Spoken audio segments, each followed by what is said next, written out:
Every woman holds incredible power to influence. Hi, I'm Cheryl Martin, host of Excellent Living. Ladies, I invite you to attend our summer event designed just for you, whether you're an introvert or extrovert. As a woman of influence, you'll discover how to be a compelling force and thrive in your own uniqueness. I'll speak, as well as Kimberly Wagner, featured on Focus on the Family and the author of the book, Fierce Woman, The Power of a Soft Warrior. You'll also hear great music with our soloist, Susan Quintine, former lead vocalist with the Brooklyn Tabernacle Choir. Come join us Saturday, June 25th from 9 to noon at the Smith Center in Vienna, Virginia. The event is free, but you need to register. To do so and to learn more, go to excellentliving.org. That's excellentliving.org, or call 301-907-8215. That's 301-907-8215. See you there. Every woman wants to be special, to stand out. There's nothing wrong with this desire. God carefully crafted each of us to be a designer's original. Today on Excellent Living, Cheryl Martin shares principles for experiencing God's best and becoming an uncommon woman. If you can't be with us for the entire broadcast, you can get a single CD of this two-part teaching called Uncommon Woman when you visit our website, excellentliving.org. That's excellentliving.org. Now here's Cheryl.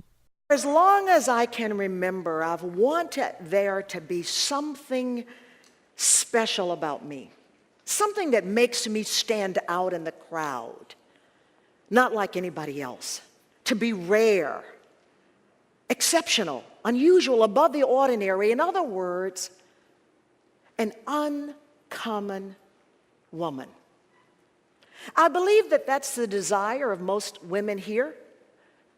We want to be picked and chosen because we bring something of supreme value to the table. Our opinion matters. We love it when we get the promotion, the scholarship, the contract, the award, or the man of our dreams. I remember growing up watching the Miss America pageant. Now, I didn't have a desire to compete, but there was something about this one woman being chosen to represent the country. And to hear Bert Park sing, "There she is, Miss America." And then I was watching a lot of television back then, and I would be glued to the television set to watch Wonder Woman and Bionic Woman. I know that I'm dating myself now. Why did I love these television shows? Because these were beautiful women with exceptional power.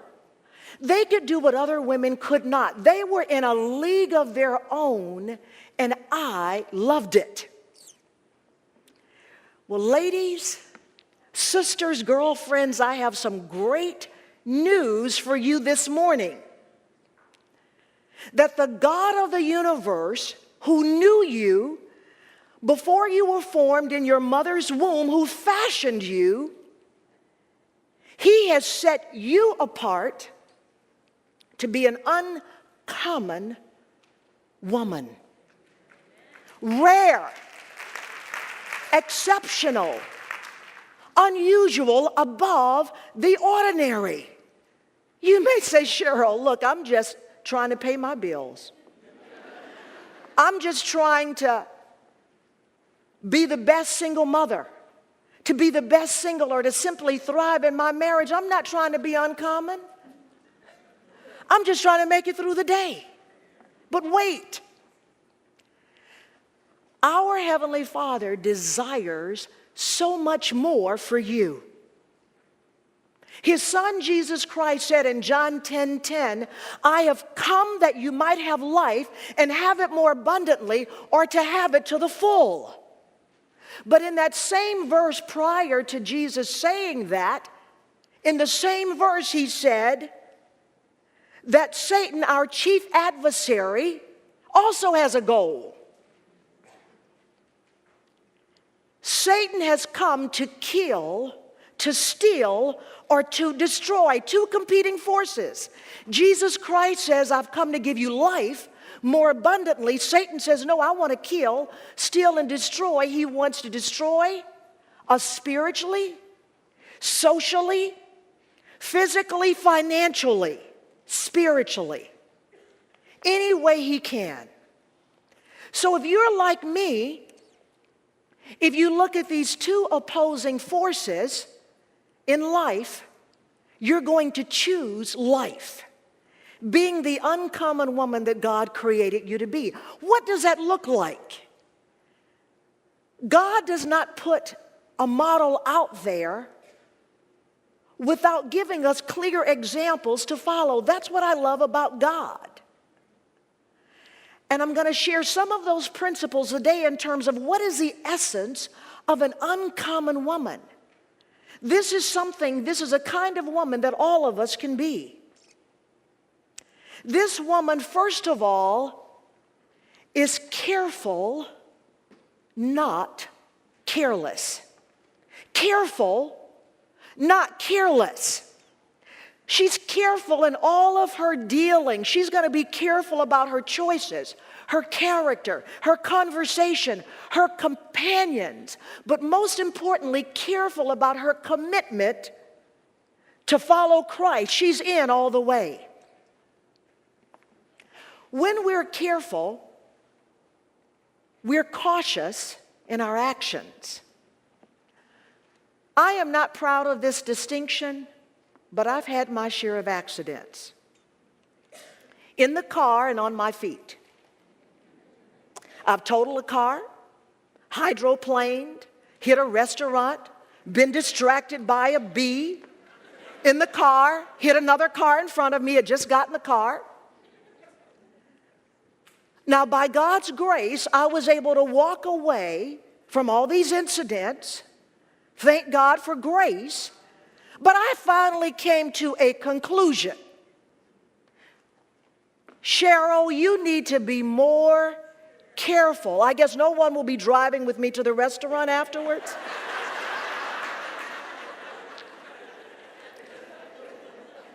I decided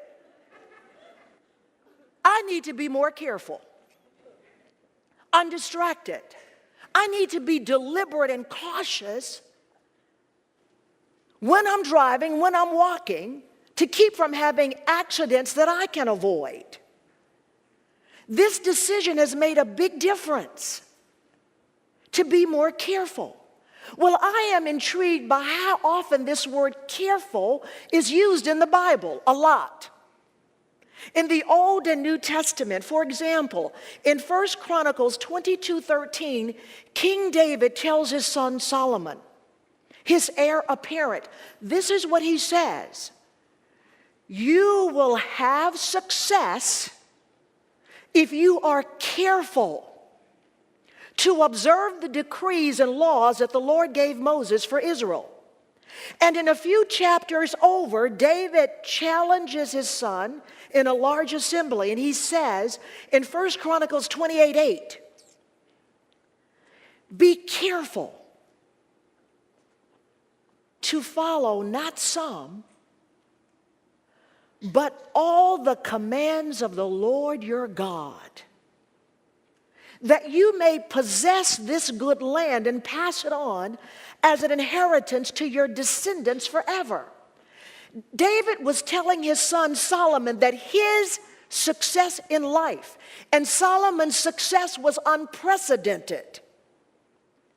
Your success is tied to your commitment to carefully, on purpose, follow God's principles.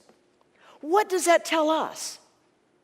That if we want to be uncommon women, we need to be careful to let God be our GPS. If we want the level of success and fulfillment that God designed for us, not what we want, but to maximize that level, we intentionally decide at the top of my agenda is to carefully observe not just the commandments that I like, the entire truth of the Word of God. In the New Testament, Ephesians 5:15-16 says, be very careful how you live, not as unwise, but wise, making the most of every opportunity because the days are evil. Are you wisely living carefully? How many times have we heard of horror stories of people posting tweets and comments on their social media pages without carefully thinking through the consequences? They weren't careful. A job was lost. A career and reputation or friendships ruined. Or they were caught on a surveillance video in an elevator. Or outside an office doing something embarrassing. They were not careful. I believe that one of the best models of an uncommon woman is Deborah, a Renaissance woman in her day. She was a career woman, Israel's only female judge. She was married and also a prophetess. She was well respected by men. Deborah lived carefully. Not only did she live carefully, but as an uncommon woman, Deborah let God craft her life story. That's a trait of an uncommon woman. Who defines you? Where do you get your view of womanhood?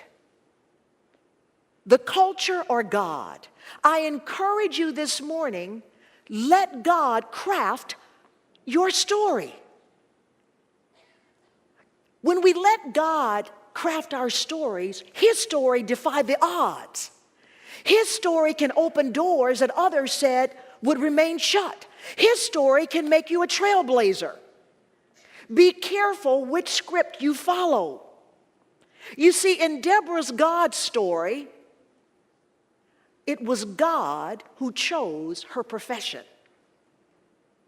It was God who decided she was going to be the first female judge. This wasn't her choice. She didn't wake up one day and say, you know what? I think I aspire to be a judge. God chose that profession for her. That's what an uncommon woman does. It didn't matter that a woman had never been a judge. God was calling the shots. You see, an uncommon woman does not focus on the odds or obstacles or look at how the cards are stacked against her. She's confident that when God chooses the assignment, no one can stop you. You can be whatever God chooses you to be, your gender, your age, your race, your social status, your neighborhood, your limitations, your income. They will not be an impediment because God is crafting your story. No one can block God. That's what I love about being an uncommon woman who's decided the first thing I'm going to do is be careful to follow God's truths, His commandments, and then when I do that, He's going to craft an amazing story. You see, this uncommon woman is going to be very careful about the dialogue that's going on between her two ears because she realizes that whatever is going on in here, if it's not aligned with God's truth, she would talk herself out of an opportunity. If it's not lining up with the truth of God, you'll erect blockades. I can't do that. I don't have an education. I can't do that. I don't have the skill set. I'm too old. I don't have the money. But an uncommon woman is letting God craft her story. You know, one day I was walking and I was lamenting with God, and when I finished, He said, Cheryl, in me there are no limitations. There are no limitations. So the dialogue you just had in your mind was an absolute waste of time. There are no limitations. The God who created this universe is our Father. So if we are following his God story, no one can block us. Now, from time to time, I have gotten busy trying to write a portion of the script. And then I had to relinquish it and give it back to God. Why? God is much more creative than we ever dreamed. And some of us are afraid that if we really relinquish our story to God, our lives are not going to turn out. And I'm here to tell you, if you give it to the God who created the diversity of this universe, all the species of animals, all the flowers. That's why I love the card that we have, Uncommon Woman. Look at the different flowers. Who created that God? Why would I want to hold on to my story? When I was a child growing up in the inner city of Houston, I desired to be a broadcaster, to go into communications. I'm just going to share with you one little piece of God's story, which was so much bigger than mine. So when I went to graduate school, I got hired by NBC, and I was brought here to Washington to work at Channel 4. Now, I had studied to be a reporter. And even how I got that job is another God story, and some of you have probably heard that, but I just want to show you how God can craft your story even better. So when I got there, the network was paying my salary, and it was supposed to be just for 15 months, and I was working with a political correspondent. So the news director, the first thing he said to me is, don't even think about being a reporter here. And why did he say that? Because typically when you're right out of school and you don't have experience, you have to go to a small market and work your way up. And I was there to be an assistant with this political correspondent, and I said, no problem. But he said to me, don't even think about it. But who knows that God is bigger? And so what I did for the 15 months, it was during a presidential campaign, I focused on the job that I was given. And that was to assist my boss. And this is what happened. While we were out there on the campaign trail, I will never forget, we were in Philadelphia covering the presidential primary. My boss said to me, Cheryl, why don't you put together a couple of stories? I'll let you use my cameraman who will do a stand-up. You write your own story. Why don't you do that? So I put together 3 stories as we were out, and so when she saw the stories, she said, why don't you send your stories to New York? Because the top brass in New York were the ones who had hired me. So when I sent my stories to New York, the vice presidents of NBC in New York called the news director and said, we want you to put her on the air, and we're going to pay her salary, free labor, for another year. Who did that? I didn't do it. Do you think while I was in graduate school, it never crossed my mind that my career would start in Washington? Never. Who was crafting my story? God. You know why? Because my mother had taught me to pray about which school I should go to. And I was looking at going to another graduate school, but all these principles of being very careful, God, you ordained my life. I want to be in the center of your will. Which graduate school is best for me? Now, what if I'd said, I want to go to this school and did not take the time to consult God? I would not be here. God had a bigger story for me. It was a story for his glory.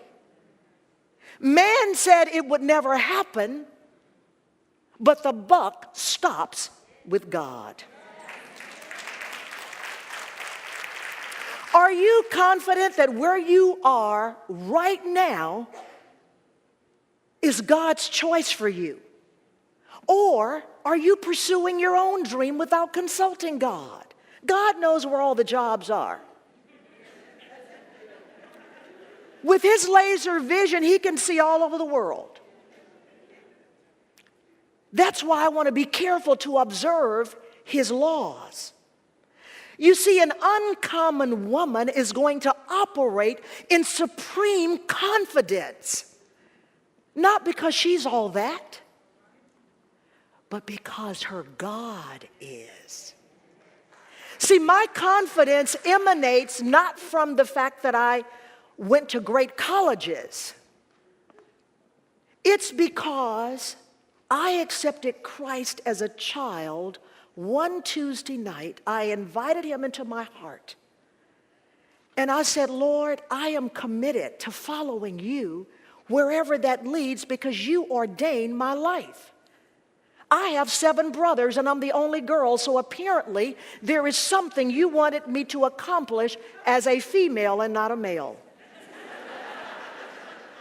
So this woman is going to have this supreme confidence that will cause her to prepare and perform her job with excellence. Think about it. Deborah's confidence in a male-dominated position as a judge didn't come from her charm, her curves, her cuteness, or her college education. She knew Almighty God. That's the essence of an uncommon woman, that I can walk confidently in the world because of who my God is, and I have a relationship with him, and he's going before me opening doors. You see, one day, Deborah sent for the top military general, Barak and not Barak. And she said to him in Judges 4:6-7, the Lord, the God of Israel, commands you. Commands you. She's telling the top military leader. Go take with you 10,000 men and lead the way to Mount Tabor. I will lure Sisera, the commander of Jabin's army, with his chariots and his troops to the Kishon River, and I'm going to give him into your hands. This was a direct promise from God, and Deborah delivered it perfectly. She told Barak, God promised him victory if you take 10,000 men and go to Mount Tabor. If you do this, you're going to win the battle against the foe. You see, Deborah was controlled by God, not the culture. An uncommon woman will be controlled by God, not the culture. Who do you get your cues from? The housewives of? Kim?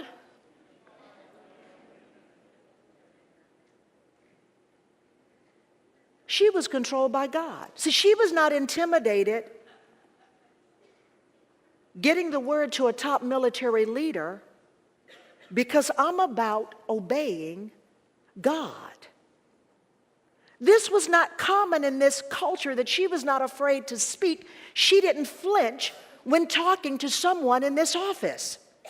But there was one glitch. Barak heard what Deborah said, but he wanted her to go with him. He said, can you imagine the confidence of this woman? He said now in Judges 4:8, if you go with me, I will go. But if you don't go with me, I won't go. I believe he saw her supreme confidence, not arrogance.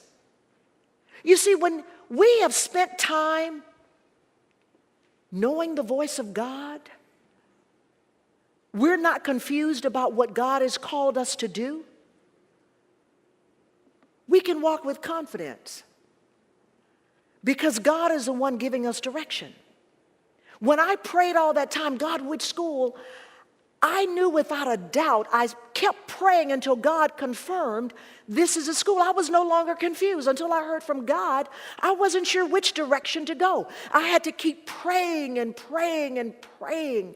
God, I want to be in your will more than anything. After that, nobody could convince me otherwise. You will have that confidence. Deborah responded to Barak with a controlled tongue, another sign that she was controlled by God and not the culture. Think about it.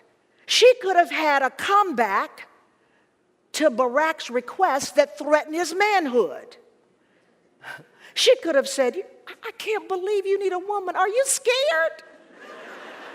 What is your problem? Why do you want me beside you? I thought you were this great military leader. Now, she may have thought all that. But in Judges 4:9, she again said what God told her to say. Very well, Deborah said, I will go with you. But because of the way you're going about this, the honor will not be yours, for the Lord has told me he's going to hand Sisera over to a woman.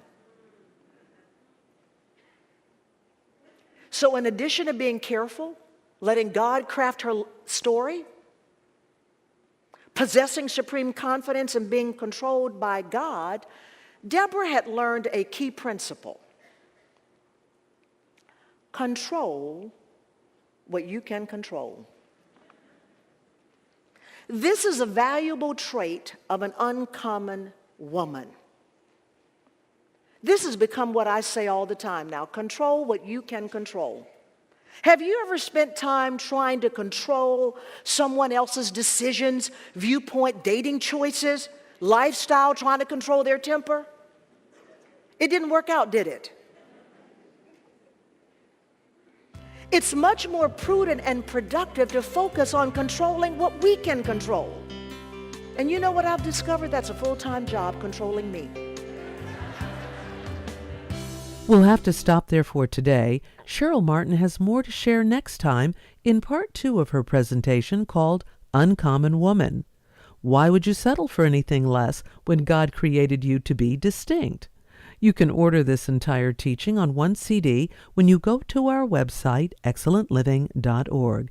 That's excellentliving.org. Click on Resources and select the CD entitled Uncommon Woman. While there, you'll find other helpful resources. You can also sign up for our free quarterly online newsletter. Each issue includes practical insights for being the woman God designed you to be. Again, just log on to excellentliving.org. If you desire to be that uncommon woman Cheryl talked about and want some prayer encouragement, we have prayer counselors available. We're told to pray about everything and to worry about nothing. Just call our prayer line number 832-766-1695. That's 832-766-1695. Or you can email us at prayer@excellentliving.org. I'm Doris McMillan, reminding you to tune in again next time for the conclusion of Uncommon Woman. Hi, I'm Cheryl Martin, host of Excellent Living. You are a woman of influence. Want to use your power effectively? Then join me Saturday, June 25th to learn how to be a compelling force and thrive in your own uniqueness. The event is 9 to noon at the Smith Center in Vienna, Virginia. I'll speak along with Kimberly Wagner, author of Fierce Woman, The Power of a Soft Warrior. It's free, but you need to register. Just go to excellentliving.org, excellentliving.org.